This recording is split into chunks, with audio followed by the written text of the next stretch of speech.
ذرا سوچیں، ایک پورا شہر سانس روکے کسی کا انتظار کر رہا ہے۔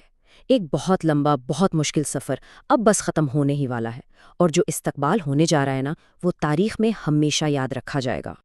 مدینے کا ماحول کچھ ایسا تھا کہ ہوا میں بے وقت ایک بے چینی بھی تھی اور ایک امید بھی۔ سوچیں ذرا، کئی دن گزر گئے تھے، لوگ روز صبح سویرے اپنی چھتوں پر چڑھ جاتے، چلاتی دھوپ کی بھی پرواہ نہیں کرتے، اور بس دور افق پر نظریں جمائے رکھتے۔ ہر گزرتے دن کے ساتھ ان کا انتظار اور بڑھتا جا رہا تھا۔ تو آخر یہ کس کا انتظار تھا؟ یہ انتظار تھا اللہ کے رسول حضرت محمد صلی اللہ علیہ وسلم کا، ایک ایسی ہستی کا جن کے آنے سے یہ شہر ہمیشہ کے لیے بدلنے والا تھا، ان کا نیا گھر بننے والا تھا، اور ایک نئے دور کا آغاز ہونے والا تھا۔ چلے اب اس سفر کے آخری دن کو ساتھ مل کر دیکھتے ہیں، قدم بقدم۔ اور یہ سفر یہ فجر کی روشنی پھوٹنے سے بھی پہلے شروع ہو چکا تھا۔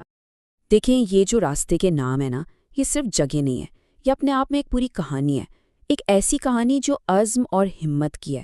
یہ کوئی آسان راستہ نہیں تھا۔ سوچیں، ہر طرف لاوے کے نوکیلے پتھر اور الملکہ جیسی تنگ وادیاں، اس سے اندازہ ہوتا ہے کہ یہ سفر واقعی کتنا مشکل رہا ہوگا۔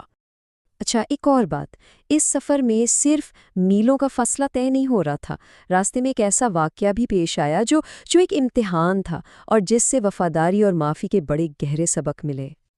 ہوا کچھ یوں کہ اس نازک سفر کے بیچوں بیچ اللہ کے رسول صلی اللہ علیہ وسلم کو وحی کے ذریعے ایک خفیہ خط کے بارے میں پتہ چلا، ایک ایسا خط جو مکہ میں دشمنوں کو بھیجا جا رہا تھا۔ اب دیکھیں، وقت بالکل نہیں تھا۔ آپ صلی اللہ علیہ وسلم نے فوراً ایک چھوٹا سا گروہ تیار کیا اور انہیں بالکل صاف صاف ہدایات دی کہ کرنا کیا ہے۔ تو جب وہ اس عورت تک پہنچے، اس نے تو صاف منع کر دیا کہ اس کے پاس کوئی خط نہیں ہے۔ ماحول ایک دم کشیدہ ہو گیا، لیکن حضرت علی رضی اللہ عنہ کا یقین دیکھیں، وہ بالکل نہیں ڈگمگائے۔ انہوں نے تلوار نکالنے سے پہلے بس ایک بات کہی، خدا کی قسم، اللہ کے رسول جھوٹ نہیں بول سکتے۔ بس یہی یقین کافی تھا، اور اس عورت نے اپنے بالوں میں چھپایا ہوا خط نکال کر دے دیا۔ اب سب سے حیران کن بات یہ تھی کہ یہ خط لکھا کس نے تھا؟ یہ کوئی دشمن نہیں تھا، بلکہ ایک صحابی تھے، حاطب ابی بلتاہا۔ جب یہ بات سامنے آئی تو ظاہر ہے ماحول بالکل بدل گیا۔ ایک طرف حضرت عمر رضی اللہ عنہ تھے، جن کا غصہ بالکل جائز تھا، وہ اسے سیدھی سیدھی غداری سمجھ رہے تھے اور فوری سزا کا مطالبہ کر رہے تھے، اور دوسری طرف خود حاطب تھے جو اپنی بے بسی بتا رہے تھے کہ مکہ میں ان کا کوئی نہیں تھا اور انہوں نے یہ سب اپنے خاندان کو بچانے کے لیے کیا۔ اور یہیں پر آپ صلی اللہ علیہ وآلہ وسلم کی قیادت کا ایک بہترین نمونہ سامنے آتا ہے۔ غصے اور جذبات کے اس ماحول میں آپ نے ہمدردی کو چنا۔ آپ نے حاطب کی نیت کو سمجھا، ان کی پچھلی قربانیوں کو یاد رکھا، خاص طور پر کہ وہ جنگ بدر میں شامل تھے، اور انہیں معاف کر دیا۔ یہ کوئی معمولی واقعہ نہیں تھا۔ اس کی اہمیت کا اندازہ اس بات سے لگائیں کہ اس پر قرآن کی آیات نازل ہوئیں۔ چلیں تو اس اہم واقعے کے بعد اب واپس سفر پر آتے ہیں۔ قافلہ آگے بڑھتا ہے اور اب جبل ایر کے پتھریلے علاقے پیچھے رہ گئے ہیں اور سامنے مدینہ کے سرسبز باغ نظر آنے لگے ہیں۔ پھر العصبہ کا مقام آیا، اور یہ مدینہ کی حدود میں پہلی ملاقات تھی۔ یہاں آپ صلی اللہ علیہ وسلم کی ملاقات ان 70 صحابہ سے ہوئی جو پہلے ہی مکہ سے ہجرت کر کے پہنچ چکے تھے۔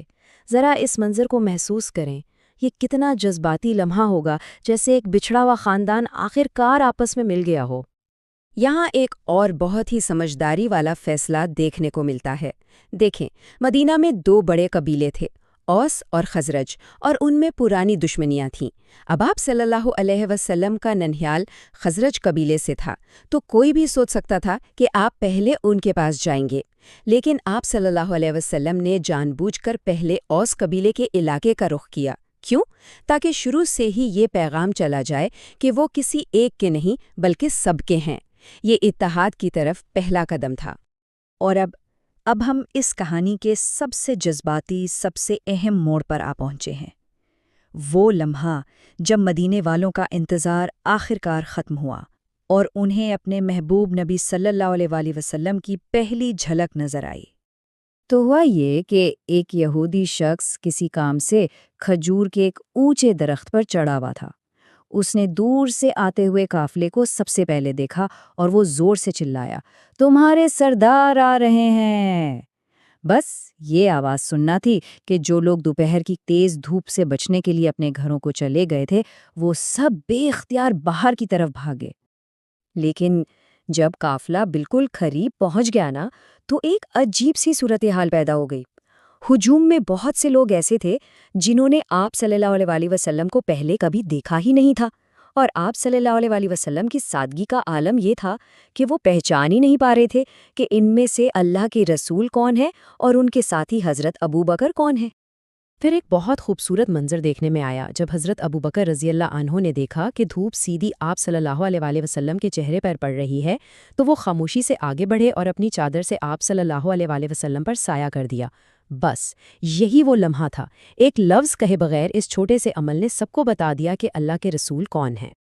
اور جانتے ہیں دلچسپ بات کیا ہے؟ ہمدردی کا یہ چھوٹا سا عمل تاریخ میں امر ہو گیا۔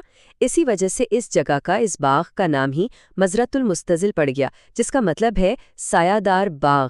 سبحان اللہ! تو یہ پوری آمد، یہ استقبال، اس کا اصل مطلب کیا تھا؟ یہ صرف ایک لمبے سفر کا خاتمہ نہیں تھا، نہیں، بلکہ یہ تو ایک بالکل نئے دور کا، ایک نئے باب کا آغاز تھا۔ سوچیں، سالوں کی تکلیفیں، ظلم، بائیکاٹ، اور پھر یہ جان لیوا سفر، ان سب کے بعد اللہ کے رسول صلی اللہ علیہ وآلہ وسلم آخرکار ایک ایسی جگہ پہنچ گئے تھے جہاں وہ محفوظ تھے۔ سفر واقعی ختم ہو چکا تھا۔ لیکن کیا یہ واقعی اختتام تھا؟ نہیں، یہ تو اصل کام کی شروعات تھی۔ ایک نئی کمیونٹی، ایک نئی امت اور ایک عظیم تہذیب کی بنیاد رکھنے کا کام اب شروع ہوا تھا۔